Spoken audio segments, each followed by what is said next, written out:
Welcome everybody. मैं हूं आपकी होस्ट अंकिता भार्गव और आपका स्वागत करती हूं इस स्पेशल अवेयरनेस बेस्ड शो में जिसका नाम है Aimil health care, helping in good health for diabetics.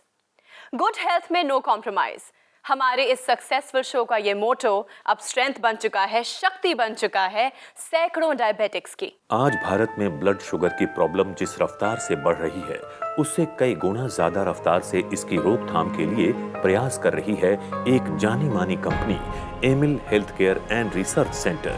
Blood sugar के खिलाफ अपने अभियान में एमिल हेल्थ केयर को साथ मिला है प्रसिद्ध सरकारी संस्था CSIR की रिसर्च का। Aimil health care and research centre की पूरी टीम डॉक्टर नितिका कोहली के गाइडेंस में लगातार शुगर के पेशेंट्स की हेल्प के लिए तत्पर है। डॉक्टर नितिका कोहली का एक ही उद्देश्य है, ब्लड शुगर के खिलाफ लोगों को जागरूक करना। डॉक्टर नितिका कोहली के नेतृत्व में हमने इस क्रांति की शुरुआत की है और ये अवेयरनेस, ये क्रांति देश के कोने कोने में अब पहुंच चुकी है। डॉक्टर नितिका कोहली आज हमारे साथ स्टूडियो में मौजूद हैं, तो चलिए मिलकर उनका स्वागत करते हैं। डॉक्टर नितिका, हमारे स्टूडियो में आपका बहुत बहुत स्वागत है। Thank you Ankita. Well friends, आप जानते ही हैं कि ये शो एक डायरेक्ट डायल इन शो है, जिसका मतलब ये है कि आप घर बैठे फोन के जरिए डॉक्टर नितिका से बात कर सकते हैं। अगर आपको मधुमेह की बीमारी है, ब्लड शुगर की बीमारी है और आप भी उसे कंट्रोल करना चाहते हैं, तो देर किस बात की, फोन उठाइए, हमारे नंबर पे कॉल कीजिए और आप बात कर सकते हैं डॉक्टर नितिका से। चलिए इसी के साथ शुरू करते हैं एक और एक्साइटिंग एपिसोड और जानते हैं डॉक्टर नितिका से कि ब्लड ग्लूकोज को रेगुलेट करना कैसे पॉसिबल है। डॉक्टर नितिका, अगर आपसे पूछें कि ब्लड ग्लूकोज को रेगुलेट करने का सबसे आसान या बेस्ट तरीका क्या है, तो वो क्या होगा? अंकिता, अगर हम आज ब्लड ग्लूकोज रेगुलेशन की बात कर रहे हैं तो दोनों में आसान और जो हम बात कर रहे हैं बेस्ट वे, दोनों में डिफरेंस है। बट जब हम बात करते हैं आसान तरीके की, तो सबसे आसान है दवाई खाना। और अक्सर लोगों को ये पता होता है कि बीमारी आई है तो उसके साथ दवाई लेनी पड़ेगी। बट अगर हम बात करें बेस्ट वे की, तो कोई भी एक बेस्ट वे नहीं है किसी के लिए भी। आई थिंक ये एक टीम वर्क है जो स्टार्ट होता है पेशेंट के एफर्ट्स से और जाकर ख़त्म होता है डॉक्टर की उनको गाइडेंस पे, और बीच में मेडिसिन जो है वो बहुत मेजर रोल प्ले करती है। बट ऐसा नहीं हो सकता कि सिर्फ आप एक मेडिसिन ले लें, उससे आपकी ब्लड शुगर कंट्रोल हो जाएगी या रेगुलेट हो जाएगी और उसके बाद वो दोबारा रेज नहीं होगा या वो रेगुलेशन जो है वो कंटिन्यूस रहेगा। ऐसा नहीं हो सकता है। ऐसा होता है अगर पेशेंट अपने लाइफस्टाइल में चेंजेस करते हैं और डॉक्टर उनको हर स्टेप पे गाइड करते हैं कि अगर आपके लाइफस्टाइल में कोई गड़बड़ हो रही है या आपके मेडिकेशन टाइमिंग्स में गड़बड़ हो रही है, तो कोई एक सिंपल ऐसा तरीका नहीं है कि आप बता दीजिए एक डायबिटिक को कि सिर्फ ये करने से आपकी ब्लड ग्लूकोज रेगुलेट हो जाएगी। ये बहुत सारी चीज़ें हैं और इन्हीं का जो सम अप है, आई थिंक वो पूरा इफेक्ट दे सकता है एक डायबिटिक पेशेंट को। डॉक्टर, आप जानते हैं कि जैसे ही मैं अनाउंस करती हूँ कि डॉक्टर नितिका हमारे साथ है, हमारी फ़ोन की घंटी लगातार बजती है। तो शुरू करते हैं फ़ोन कॉल्स का सिलसिला। Let's take the first phone call. जी हेलो जी नमस्कार, एमिल हेल्थ केयर में आपका स्वागत है। जी नमस्कार, अजय बोल रहा हूँ लखनऊ से। नमस्कार अजय जी। जी नमस्कार। हाँ जी, बताइए क्या जानना चाहते हैं? मैम थोड़ा सा मैं ये जानना चाहता था मेरी मदर के बारे में। हाँ जी। उनको डायबिटिक है, वो डायग्नोज हुआ था करीब 6-7 साल पहले। अच्छा। उनको कोई प्रॉब्लम नहीं हुई थी, जस्ट हम लोगों ने हेल्थ चेक कराया था जी। तो उसमें डायबिटिक मतलब वो जो रेंज थी वो थोड़ा हायर साइड में आई थी। ओके। पीपी और फास्टिंग में। अच्छा। तो उसके बाद में वो छोटा मोटा बस थोड़ा सा कोई ऐसा ही जो देसी टाइप से होते हैं नुस्खे, जी, वही करती रही। हाँ जी। लेकिन जब भी हमने उनका ये टेस्ट लिया है या कराया है हमने बाहर से, तो फास्टिंग और पीपी नॉर्मली 150 से 250 के बीच में रहता है। अच्छा, तो मतलब फास्टिंग अप टू 150 रहता है, 150 जी, और जो पीपी जाता है वो अप टू 250 तक जाता है। अच्छा जी। और थोड़ा सा ये था कि जब भी मतलब जो प्रॉब्लम्स है उनको ऐसा कोई बहुत ज्यादा कोई ऐसी प्रॉब्लम नहीं होती है, पर थोड़ा सा इचिंग की प्रॉब्लम होती है बॉडी में। ओके। और पैर के जो तलवे होते हैं उसमें थोड़ी सी खुजली से महसूस होती है। अच्छा, बस उनको यही परेशानी है? जी जी जी जी। और आप उनके और भी कोई टेस्ट वगैरह इतने टाइम में आपने करवाए हैं, चाहे उनकी लिवर की जांच हो या किडनी की या यूरिन, कोई ऐसी जांच करवाई है आपने? किडनी वगैरह का कराया था हमने। हाँ जी। वो कुछ एक टेस्ट होता है माइक्रो समथिंग कुछ करके, मुझे याद नहीं आ रहा है। हाँ जी। हाँ, तो वो किया था, तो वो रेंज में ही था, तो हायर साइड था पर रेंज में ही था। अच्छा, पर हायर साइड पे था? जी जी जी, देखिए ऐसा होता है कि जो शुगर की प्रॉब्लम है, जब आपको ये कहा जाता है कि कोई भी दवा लेने के लिए आपको लाइफ टाइम लेनी पड़ेगी, आई थिंक उससे बेटर ये बात है कि जब आपको एक शुगर की प्रॉब्लम हो जाती है किसी भी जी इंसान को, तो लाइफ टाइम आपको अपना लाइफस्टाइल ठीक रखना ज़्यादा इम्पोर्टेंट है। जी फिर जी उसके जी बाद अगर जी वो लाइफस्टाइल चेंजेस करे जाते हैं पेशेंट के, चाहे वो जी खाने पीने को लेकर है, नींद के टाइमिंग्स को लेकर है, चाहे वो एक्सरसाइज को लेकर है, अगर वो चेंजेस करे जाते हैं तो फिर मेडिकेशन ज़रूरी नहीं है कि लाइफ टाइम लेनी पड़ेगी। जी जी फर्स्ट थिंग, पहली चीज़ तो ये है।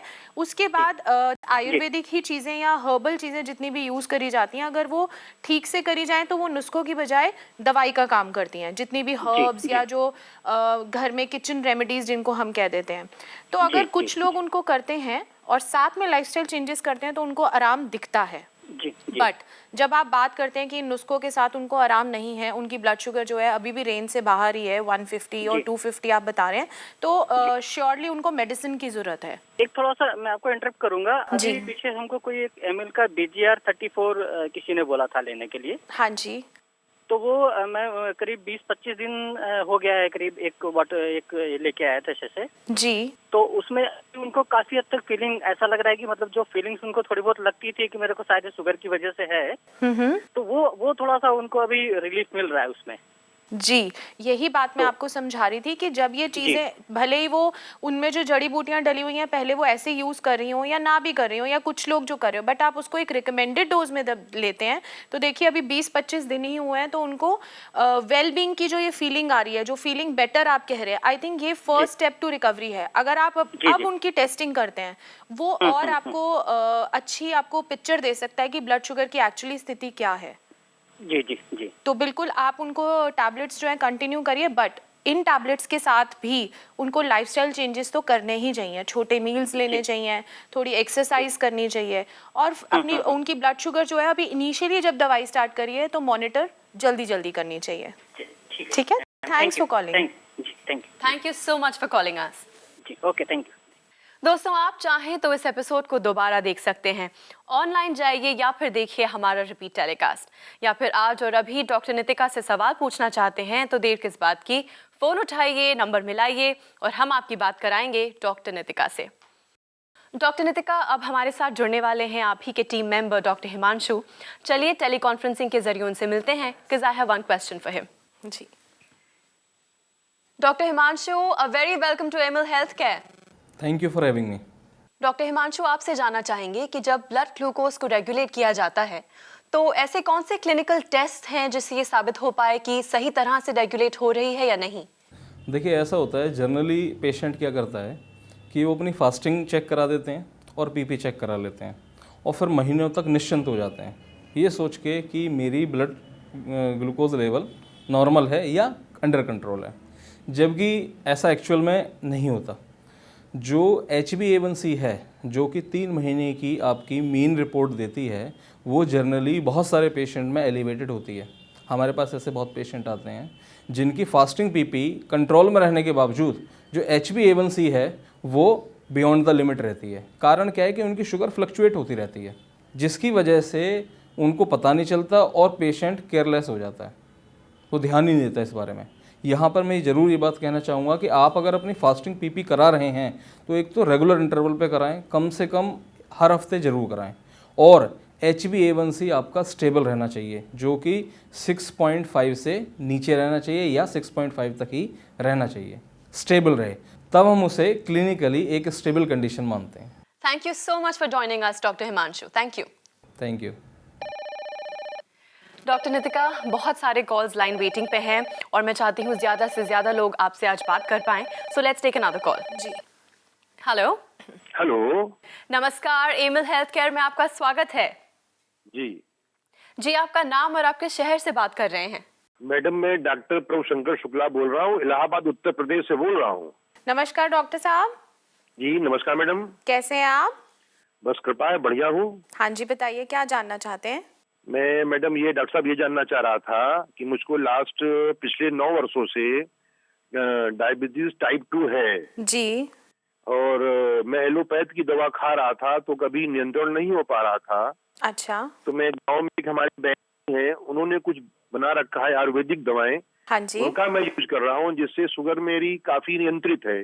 तो कभी 80-90 हो जाती है और कभी 150 पौने 200 के लगभग अप एंड डाउन होती रहती है। अच्छा जी जी। तो जी। आप मुझे बेटर एडवाइस करें।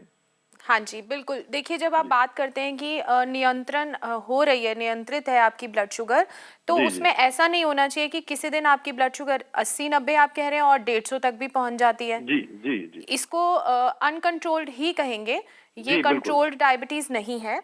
और आई थिंक मुझे आपको समझाने की ज़रूरत नहीं है कि जो ये ब्लड जी। शुगर है ये बिलो 110 रहे या 100 से जी। भी नीचे रहे, तभी हम इसको, और साथ ही साथ और भी जो पैरामीटर्स हैं जी, अगर जी। हम उनको भी देखें, अगर हम बात करें पीपी ब्लड शुगर की या फिर हम बात करते हैं HbA1c की, एक्चुअली जी। में तो HbA1c जो है वो सही पिक्चर देता है कि कितनी कंट्रोल में है ब्लड शुगर। जी जी। वो कितना रहता है आपका? HP1 मैंने ठीक है, कभी चेक नहीं कराया इधर, मैंने बहुत दिनों से लास्ट करीब 2 ईयर से चेक नहीं कराया है, लेकिन आइडिया नहीं, मुझे कंफर्म बता ना पाऊंगा आपको। जी, बिल्कुल। सबसे पहले तो आपको अपनी टेस्टिंग पूरी करानी चाहिए और स्पेशली HbA1c, बिकॉज़ जी। वो आपको जो लास्ट 3 मंथ्स की आपकी ब्लड शुगर है उसका आइडिया मिलेगा और उसको आपको मैं करा लेता हूँ। जी, उसको जी। कराइए। अगर जी। देखिए, मुझे ये लगता है किसी भी डायबिटिक पेशेंट के लिए अगर वो जो HbA1c है 6.5 से या 6 से नीचे चला जाता है और वो मेंटेन्ड रहता है, तब जी, जो जी। है शुगर की प्रॉब्लम जो है कंट्रोल्ड मानी जा सकती है। जी, और जी, ऐसा जी। करने के लिए आपको चाहिए दवाई जो ऐसा जी। कर पाए। तो फास्टिंग और जी। पीपी ठीक है, बट ये जो आप फ्लक्चुएशंस बता रहे हैं अभी फिलहाल तो स्टेबल भी नहीं है ब्लड शुगर। जी, बिल्कुल बिल्कुल। बिल्कुल, तो आप दवाएं चेंज कर सकते हैं, ऐसी दवाएं ले सकते हैं जो आपको ऐसी तो रेंज डॉक्टर तक साहब, मैं पहुंचाएं। चाहता हूँ कि आप हमें अपनी दवा रिकमेंड करें, बताएं, और मैं उसे मंगाऊं और उसे यूज करूं। बड़ा नाम सुना है मैंने आपका भाई। तो सबसे पहले आप अपनी ब्लड शुगर टेस्ट करिए, जी। HbA1c टेस्ट कराएं, सारे लिवर फंक्शंस, किडनी फंक्शंस सब टेस्ट करा के हमें ईमेल कर सकते हैं ताकि हम ईमेल कर आपको अपनी देंगे। दवाई जल्द से जल्द स्टार्ट करवा सकें। तो मैं HP1 टेस्ट करा करके आपको मेल करता हूँ। बिल्कुल। Thank you, thanks for calling. Thank you, welcome and thanks for you. Thank you so much for calling us doctor Shukla. Okay, thank you madam. Okay. Doctor Nitika, doctor Shukla से बात करते करते बात निकली फास्टिंग और पीपी लेवल्स की। तो अगर हम आपसे पूछें कि इन दोनों में से कौन से ब्लड लेवल्स को कंट्रोल करना ज़्यादा मुश्किल है, ज़्यादा टास्क कौन सा होता है? देखिए अंकिता, अगर हम बात करें फास्टिंग या पीपी ब्लड शुगर की, तो दोनों को ही कंट्रोल में रखना ज़रूरी है। बट ऐसा प्रैक्टिकली देखने को मिलता है कि फास्टिंग ब्लड शुगर जल्दी कंट्रोल में हो जाती है, जबकि पीपी को मैनेज करना मुश्किल है। ऐसा इसलिए है, ये हर पेशेंट में वेरी करेगा। ऐसा इसलिए क्योंकि जो मील टाइमिंग्स हैं या जिस तरह का मील पेशेंट ले रहे हैं, पीपी जो रिजल्ट्स हैं वो ऑब्वियसली खाने के 2 घंटे बाद के रिजल्ट्स हैं, तो किस तरह का मील उन्होंने लिया और डेली रूटीन में वो कैसे उनके मील टाइमिंग्स मेंटेन करते हैं। अगर तो किसी पेशेंट का जो हम लाइफस्टाइल चेंजेस बता रहे हैं, जो हम बता रहे हैं कि शॉर्ट मील्स होने चाहिए, टाइमिंग्स मेंटेन्ड हैं, फिर तो आई थिंक ऐसा कुछ प्रेशर नहीं रहता है एज अ डॉक्टर भी और एज अ पेशेंट भी कि कौन से ज़्यादा मुश्किल हैं, टाइम कंज्यूमिंग है। बट उन पेशेंट्स के लिए जिनकी diet is not in place, जो कि खा कुछ भी रहे हैं, किसी भी टाइम खा रहे हैं, उनके लिए पीपी ब्लड शुगर को मैनेज करना थोड़ा सा डिफिकल्ट है। वेल डॉक्टर, एज ऑलवेज आपसे बात करते करते समय का पता नहीं चलता, समय की कमी है, जाना पड़ेगा। बट स्टूडियो में आने के लिए, हमसे ढेर सारी बातें करने के लिए बहुत बहुत धन्यवाद। शुक्रिया अंकिता। दोस्तों, सिर्फ ये एपिसोड यहाँ ख़त्म होता है, पर आप अब भी डॉक्टर नितिका तक अपने सवाल पहुँचा सकते हैं। आप हमें लिख सकते हैं, ईमेल कर सकते हैं या फिर कांटेक्ट कर सकते हैं। हमारा पता है Aimil health care and research centre, 2699 main Patel road, west Patel Nagar, opposite metro pillar number 208, new Delhi 110008। हमारे फोन नंबर्स हैं 0786-300-3434, 0786-190-3434 और 0786-290-3434। हमारी ईमेल आईडी है diabetes@emilhealthcare.com। हमारी वेबसाइट है www.emilhealthcare.com। चलिए दोस्तों, इसी के साथ मैं अंकिता भार्गव अब लेती हूँ आपसे इजाजत। पर अगले एपिसोड में ढेर सारी नई जानकारी के साथ हम फिर हाजिर होंगे। तब तक के लिए अपना ख्याल रखिए, क्योंकि हमें आपकी फिक्र है।